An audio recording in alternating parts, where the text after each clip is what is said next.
I'll start with an easy question, Paul. Is John McAtee back for the weekend?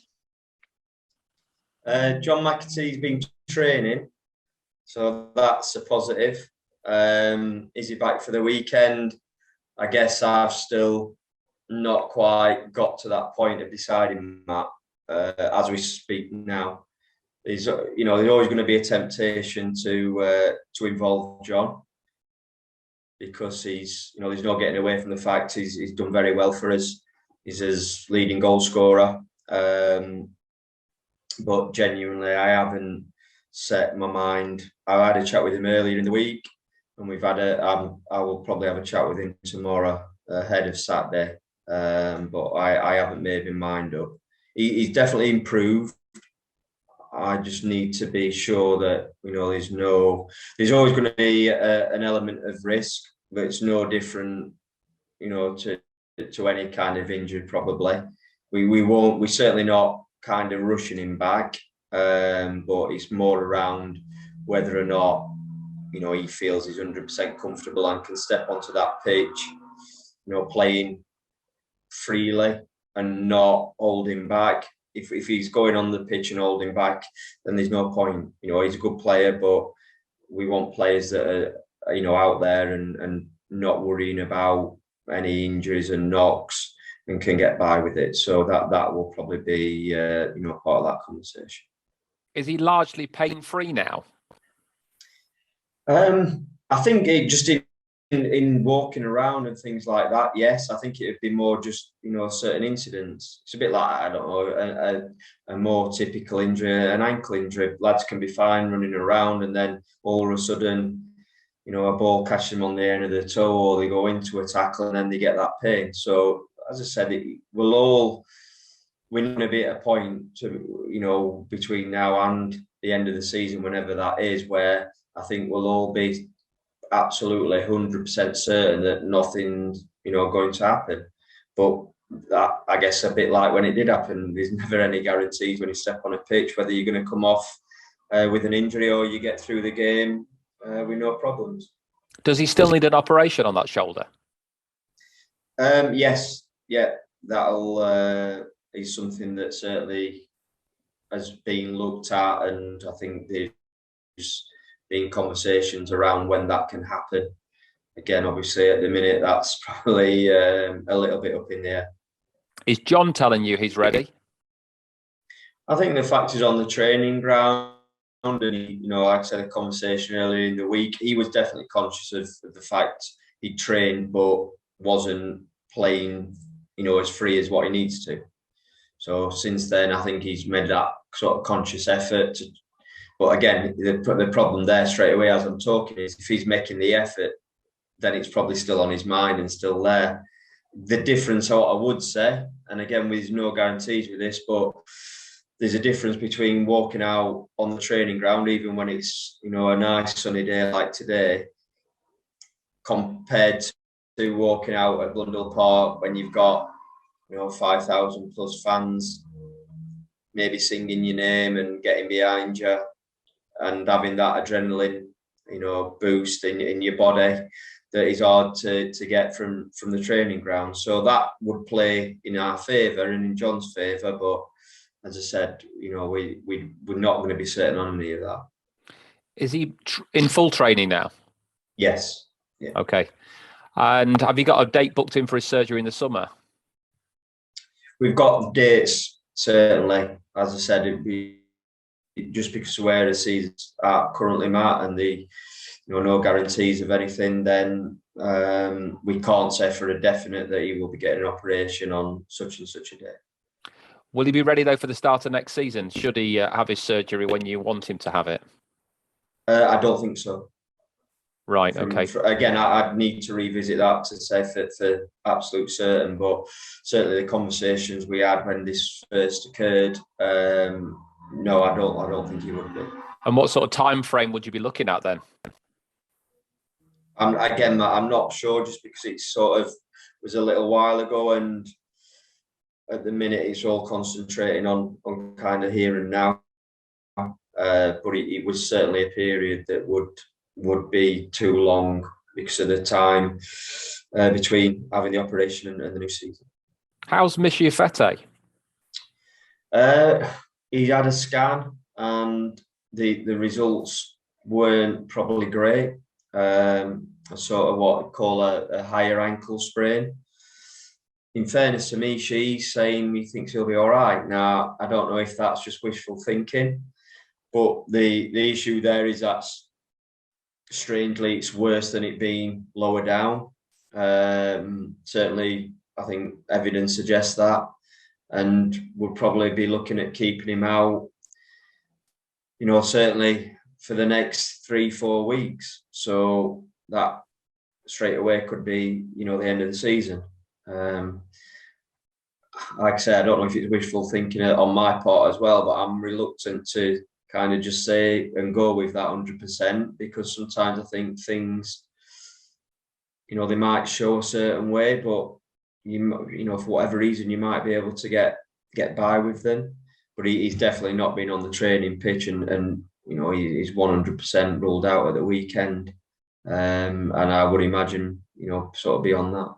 What's your reaction to that? Disappointed. We've got in a good place with the squad, and then we've had a couple of injuries. Again, that's not a major surprise. We at one point when I think we had almost everyone fit, that was probably unusual. Said it many times before, you expect to have 2-3 in the treatment room. But when it's such a crucial stage of the season, obviously you're keeping your fingers crossed that it can be the best part of your season and everyone is fit. Who else is in the treatment room at the moment then, Paul? Just them.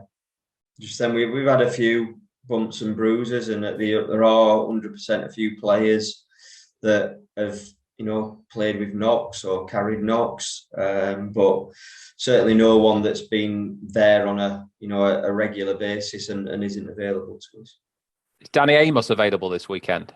He's trained Tuesday. Well, did the warm up Tuesday and then did an individual session. He's trained today, so he's one that he's certainly to my mind he's putting himself forward. Again, we've got another training session tomorrow, which I think will be important to where I see Danny at, and again probably a conversation with the player to whether he is in the squad or not. Have Tristan Abrahams and Ben Fox done enough for starts this weekend, Paul? I guess the question's on the back of my comments and their introductions and contribution to last Saturday's sort of comeback. But what I would say, and it's not taking anything away from the players, but clearly they helped the team improve, but the team improved as well in the second half. So they're on my mind. As I said to them both straight after the game, they're putting themselves closer to being in that starting lineup and giving me certainly some questions and things to think about. I can honestly say, sat here right now, again, Matt, I haven't picked the team. Train today, we'll look at the sort of stats and the data and things, and then train tomorrow, and then that's when I'll make my mind up. I don't think we need to do kind of too much work in terms of the tactical side of the game. I think we know where we're at from that point of view. Deep into the season, can do that more on individual charts. We'll certainly have the information ready for the players on his opposition in Maidenhead. So that it's still not, or my mind's not made up in terms of that starting line. How do you think Joey Jones is doing? Joey's, I think, found it difficult the last couple of games, and perhaps training as well. In terms of, I think he was quite vocal himself about the intensity of training, and it's how I think he wants to train, and he's enjoyed that. But it's also challenging. I think there's some examples a lot higher up, right at the top of our, the English game, where players come into football clubs and are often, gently eased into their new team and squad and what their contributions are. Joey was sort of thrown straight in there. And we had a good chat earlier in the week, and he admitted and was honest about himself, about how he thinks he's performed, and he feels he can do better. But at the same time, he's still done some things for the team that aren't the most eye catching. But it's about still contributing and the team coming first. So Joey, I'm sure will be just fine for us.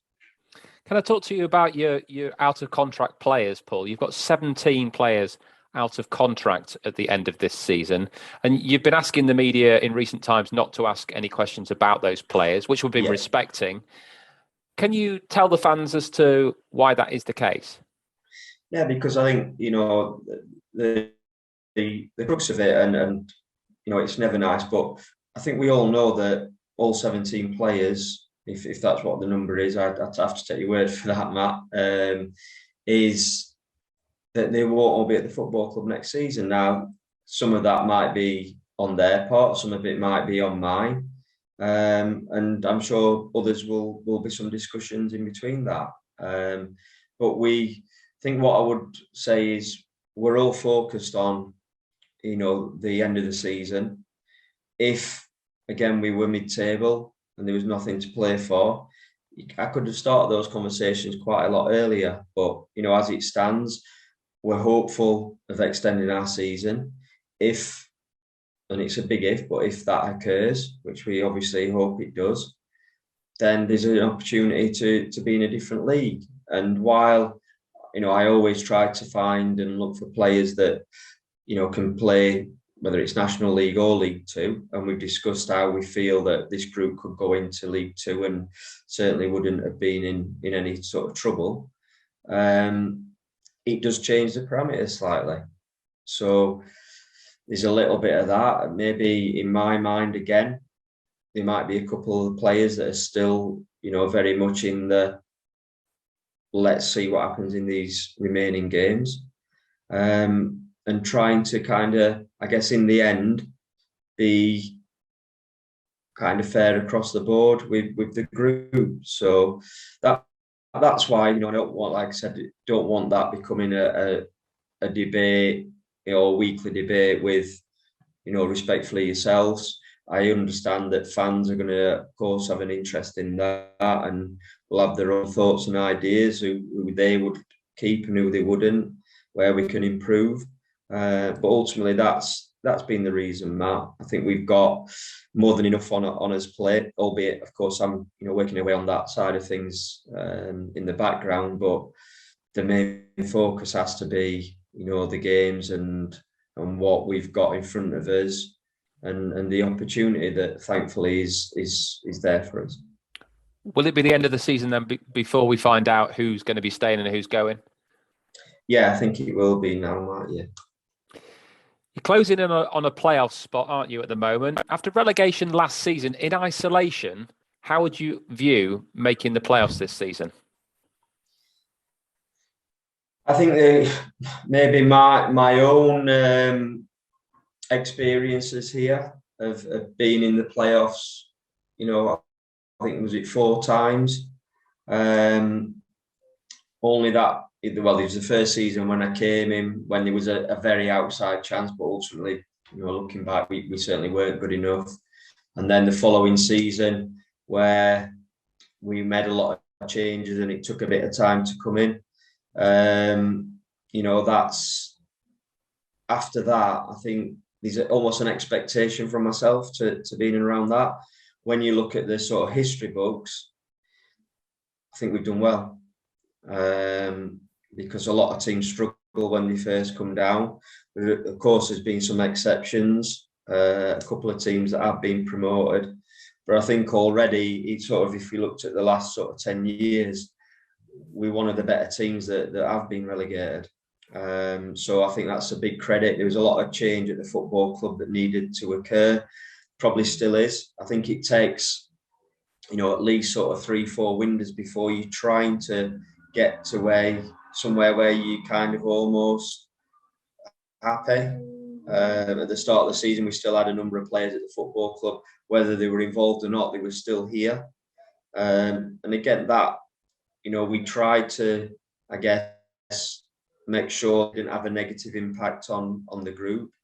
But ultimately, they're around, and there's a different feel to what those players are, because they're not in my plans, and it's still around the training ground. So we're in a much better place. I think the group progressed really well, and we're, of course, now trying to secure that place. And I think that would be a good achievement. But at the same time, if we were to get there, you can't then just be happy with that. We all want the ultimate prize, but there's also, a number of other teams that also want that.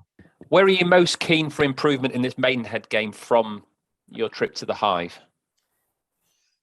I think the biggest thing that we spoke about going into the game, Matt, to be honest, all week was starting the game better. The last two games, certainly, we don't feel we've started the games well. Do you know why? Argue slightly. Well, I was just going to say the Torquay game, it fell or seemed.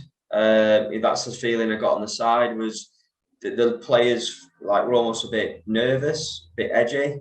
Which again, we try to do everything we can that's not the case, but that's how it came across to me. And when they kind of played with a bit more freedom and were more positive in their approach, I felt, well, it did. The performance improved just before half time, and certainly in that second half, we, by far the better team and looked more back to ourselves. Last week, we spent a lot of time talking about the start of the game.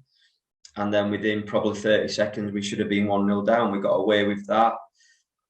After that, it wasn't a case of Barnet being, loads better than us or, really putting us under massive pressure. But from our point of view, we were certainly not at the levels that we've shown on most occasions. So that was a frustration at half time. That led to a change of system on that occasion. Just felt that would help the players. I think it did. And second half, although they got the second goal, I think with possibly the first and one of the few attacks they had, it was a lot more like us again and on the front foot and, one-way traffic with a heavy pressure on their goal that finally got us to be able to get a point. So that would be one of the things, is to try and start a lot better. But again, we talked about that all last week and didn't get it. So no guarantees, but we'll certainly be trying to do better.